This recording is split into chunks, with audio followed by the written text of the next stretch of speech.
This is the Kazdoy Closet. I'm Kazdoy. That's my closet full of all the stuff that I love. And today we look at a subgenre of crime films or film noir. We're talking about home invasion films. Examples might include The Desperate Hours and Lady in a Cage. And we've posted episodes on both of those films if you want to check those out.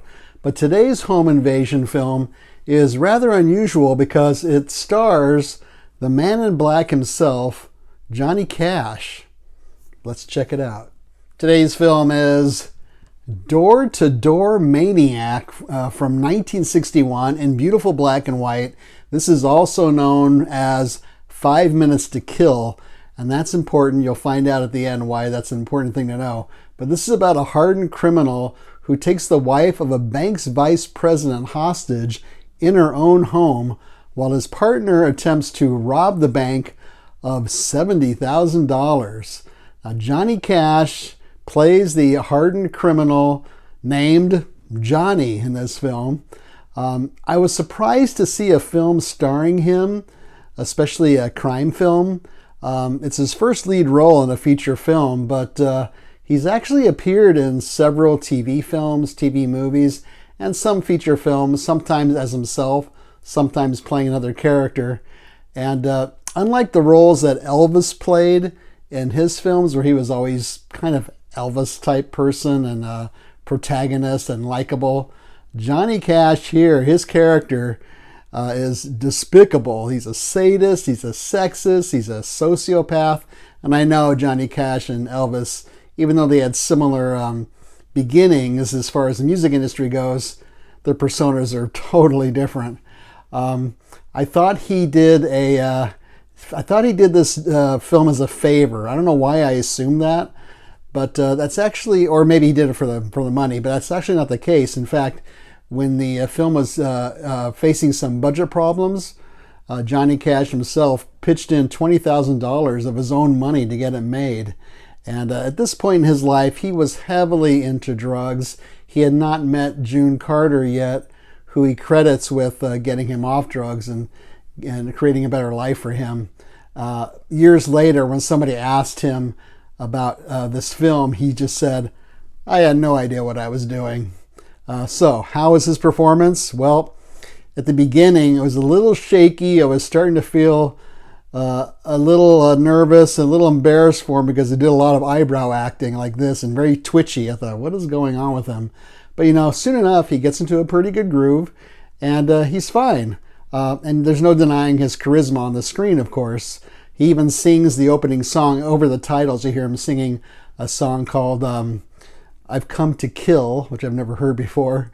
And then while he's holding this woman hostage, well, he approaches her house pretending with his guitar case, pretending to be a door-to-door guitar lesson instructor. And so while he's holding her hostage, he takes out his guitar and he's strumming it and he sings a song called 5 Minutes to Live, which is important because at one part in the film, there's a time limit of how long she's going to live. As far as the rest of the cast goes, Kay Forrester plays the woman he takes hostage, the wife. She co-wrote the screenplay, actually, and I had never heard of her, but apparently she's been in several films, several film noirs, in fact. Vic Tayback is the criminal who hires Cash, and he's the one who's going to the bank trying to get the money. He's a character actor that's been around for a long time, probably best known for his role in the TV series Alice, and that was based on Scorsese's film Alice Doesn't Live Here Anymore, and he was actually in that too, in the same role. And then playing the son of this woman, the little boy, is billed as Ronnie Howard. Yeah, that's right, it's Ron Howard, who went on to become the famous director of Apollo 13 and A Beautiful Mind and so many other films. And he was actually playing Opie in the Andy Griffith Show at the same time that he made this film. It actually begins with Vic Tayback giving a voiceover regarding how he knew about Johnny Cash's character and how he hired him. But after about 10 minutes, that voiceover is kind of done with and never returned. So I don't know why they started with that. But I would say the majority of the film, maybe 75% of it, It's just Johnny Cash and Kay Forrester, just the two of them together in her suburban home where he's holding her hostage. And these scenes with the two of them get increasingly intense as Johnny Cash is all wired up and he's waiting to hear whether the money's coming through or not. And as we watch it, the tension builds because we just want to know, how far is he going to go with this woman? How crazy is it going to get? No spoilers here about that. Some people have called this noir or neo-noir. It's kind of late, 61. It's kind of late for the noir period, but I was surprised how far Cash's character went, especially for 1961. And there is some tough dialogue. For example, she is wearing like this frumpy house coat and her hair's in curlers. He doesn't like that. He says, I want a broad to look sharp. Take those curlers out of your hair and all this stuff. And then otherwise, at another point, he kind of leads her to the bedroom. He says, I'm going to fix you up. So that's all I'm going to say about that. But I was kind of surprised at some of the tough dialogue. But as far as visually, this is not noir-ish whatsoever. It's pretty bland looking. Almost looks like a generic 1960s TV show. The setting in this film is basically a character too. It's called Camellia Gardens, one of those anonymous suburban names. And Johnny Cash's character is not comfortable there. He looks at the whole place with disdain, the manicured lawns and very suburban looking place. And he says, this is a neighborhood where nothing ever happens. But there are a few things under the surface that are happening in these suburbs, as often is the case. Kind of the seedy side where some people are cheating and crimes are being committed, so on and so forth. But for the most part, it's just a plain suburban area with the typical characters. My rating, though, for this film, I was going to go with 3, but let's go with 3.5 houses out of 5 for Door to Door Maniac. It's very low budget. There's maybe 3 main settings in the whole film.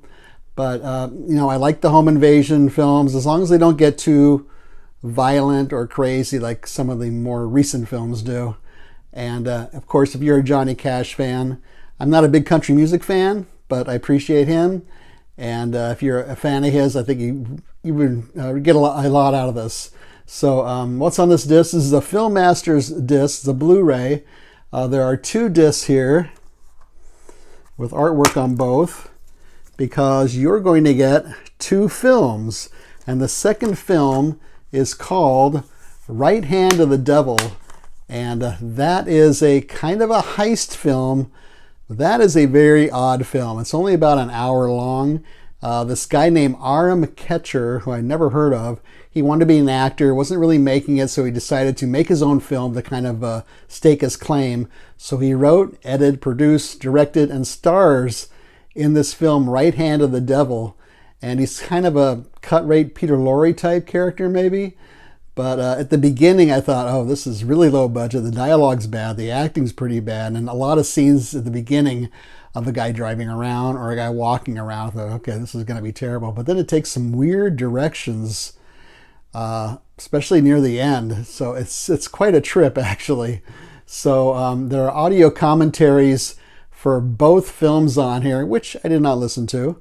There is a visual essay on that guy, Aram Catcher, and there is a 24-page booklet, which is quite informative, I thought. And I like Film Masters stuff. I've talked about them before. I like the stuff they do. For about $20, you're going to get those 2 films, and I think it's a good deal. So where can you see Door to Door Maniac? It's on Tubi right now for free, but as I mentioned at the beginning, it's under the title 5 Minutes to Live. So you got to look it up under that. You can also rent or buy this thing. So feel free to leave a comment or suggestion down below. Maybe there's a home invasion film that I forgot about or I wasn't aware of. Share that if you'd like to. Leave a thumbs up. Don't leave a thumbs down. Subscribe would be great. Share this with your friends and neighbors. Subscribing is free. Also free is we're on the Letterboxd app under the Kazdoy Closet. There's a link in the notes down below. Most recently, we left reviews for Demolition Man and Mysterious Intruder. That's part of the Whistler series. So check that out. That's free. What's not free is my ebook is available. It is True Tales from the Teacher Trenches, the Ups and Downs from 32 Years of Teaching. It's available on Amazon.com. It's for your Kindle, or if you don't have a Kindle, you can use a free Kindle app on the device of your choice. It's going to set you back $1.99. There's a link down below, I think, for that too. So hope you like this episode. Before we go, I just want to say rest in peace, Garth Hudson of the band. There's their second album up there. One of my favorite musical groups, and no more surviving members of the band. What a shame. They were just incredible. I still listen to them all the time. So rest in peace, Garth Hudson. Otherwise, hope you like this episode, and thanks for watching. See you next time.